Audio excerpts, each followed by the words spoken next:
Hi, I'm Seamless, and today is Thursday, which means it's time for a new basic terminology video. How long has it been since I've done one of these? And today we're going to be doing it on ducking and sidechaining, because they're both related, but they're not quite the same thing. Many times, people will say the word sidechain. They say the sidechain stuff, sidechain this, whatever, and they mean a very specific thing. Actually, what they mean when they say that is ducking. Well, it's what they want out of life, and this is really something I probably should have set up before I did this, is they want to have a sound they got, and a track they got.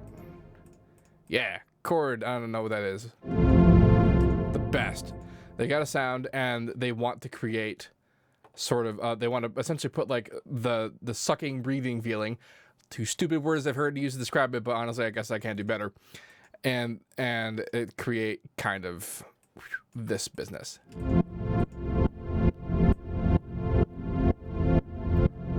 Where they would then, put a kick in there to get your typical house kind of relationship.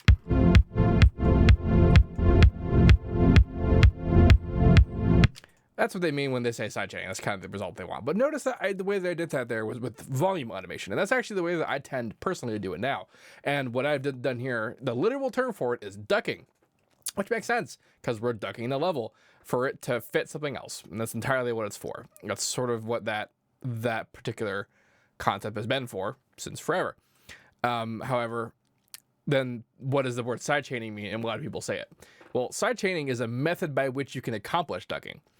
The way that works is if you have a processor, yes, if you have a processor that accepts a side input. So let's turn the pretty balance off. And let's get ourselves a compressor, because typically when we do this sort of thing, it's accomplished by using a compressor, with sidechaining anyway. So in the compressor section, you have to see the sidechain option, where it'll accept a secondary input and then compress the audio according to that input instead of the main input. So like if I say it like this, for example, there it is compressing it according to the regular input. Like it's just saying that when it goes above the threshold, it gets compressed by this amount of ratio and with this amount of speed, and that's just whatever it does. That's what a compressor does. It's compressing it. But if I were to create a sidechain, in this case that I follow the way you do this is that you route the source that you want to be the thing that becomes a sidechain, in this case the kick, and you route it into the channel, and then you turn the send volume down. So even though we can't hear it, its level is being imparted into the free delimiter when you go in here and say list a sidechain. And now it's doing it. Now it's sidechaining again.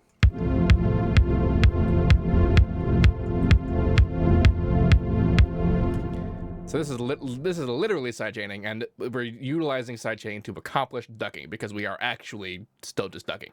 We're ducking the level according, in this case, the actual input from the kick is what's controlling the motion of this. I might be wondering, is this not superior? Because given that it's being triggered from the actual source material, would that not be a better fit in terms of reacting to the actual input?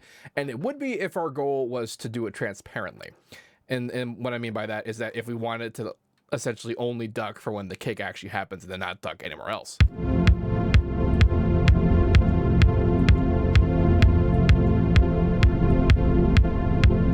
Which for certain settings and certain amounts of it, it's actually possible to do it in such a way that's a bit more transparent. But that's usually not why we sidechain stuff. We usually sidechain stuff because we want that big kind of hole in the sound to make it feel like we want it to be. Just about every modern electronic song you hear utilizes this in some way to that effect. And it is also a mixing tool, because it's also essentially removing conflict from the kick, which is usually the loudest element in a song like this, and then everything else. You can also do subtle stuff where you sidechain like the bass to the kick, or the bass or like in the mids to the snares or whatever, that kind of thing. So something more frequency dependent and in such a way that makes a little bit more sense. People also talk about sidechain, like EQ sidechaining, where in this case what we do is the other way that we can do sidechaining in NFL, where we take the peak controller, which will read the input much in the same way that the fruity limiter will, because it essentially reads the input, and then we get sort of an envelope out of that. And now this is a control signal that we can apply to something else. So if I wanted to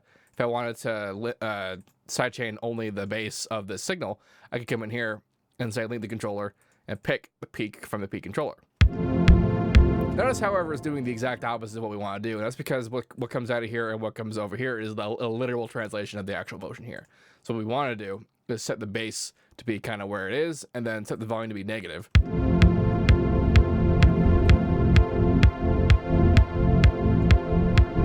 So we get to do that. And that's how you would do individual EQ sidechaining, so that you could be even more transparent than if you wanted to have it be a tight controlled thing from the limiter. This is not technically sidechaining. What this is envelope following. When then we're honestly just still accomplishing ducking. The act of ducking is that we are removing the level of something to let something else fit in it. That's what that is. DJs, for example, radio DJs would use a sidechain compressor to duck the track when they talked. So that, like, when I talk right now, like, I can set it up so that it ducks whenever there's level detected for my voice, so that they don't have to ride the fader for their mixes, so that they can turn it down, talk, turn it back up. They can just talk, and everything will be fine. That's what that kind of sidechaining is useful for. That's what we're ducking. However, it is only literally sidechaining when you're using it in a capacity like the limiter, where you are causing. It's like a compressor, for example, is something that typically processes things according to the same input that's in the same channel that it's in. And then the whole side input thing is that now whatever it's doing is being processed according to that side input. There's a bunch of stuff that does this, like the Fruity Reverb actually has a side setting, which I forget if that's a sidechain input, or if that's a mid-side thing. That might be a mid-side thing. It's a mid-side thing. Never mind about that. But other stuff like the Vocodex, actually, the way that it determines, the way that it detects plus the modulator what the carrier is the exact same sort of sidechain system as determined here to figure out which is what input, that kind of thing. In this case, it's a side input because it'll process a carrier as being a different input from the actual like audio coming into the track. Of course, it also has left-right encoding, which means that like left could be one thing and right could be the other thing, and it'll be up to you to determine which is which. Well, typically, though, when people say sidechaining, they're talking about compressors, and they're talking about ducking. They're talking about ducking kicks. That's what they mean when they say the word sidechaining. It is used incredibly improperly all the time, because really what they want is to say ducking, but nobody ever says ducking. And if I say ducking, which I have a lot, people don't know what I'm talking about because they are expecting to hear the term sidechaining to describe the phenomenon that I'm discussing. So if you're coming to this video fresh and you're actually just looking at what the hell sidechaining is, I want you to know the literal meaning of it, and then also the thing you want to do, which is called ducking. And there's a bunch of different ways to accomplish that, like I did with the volume automation. And there's actually a lot of different plugins out there that exist specifically to accomplish ducking with volume automation. Things like Volume Shaper, LFO Tool, even Grosbeat has a sidechain setting, but it's not sidechaining, it's ducking. They call it sidechain not because they're stupid, but because they knew that no one would know what it was if they called it anything else. So there's that. If you have any questions about that, please let me know. Don't forget to like, comment, subscribe, and all that good stuff. And as usual, have a nice day.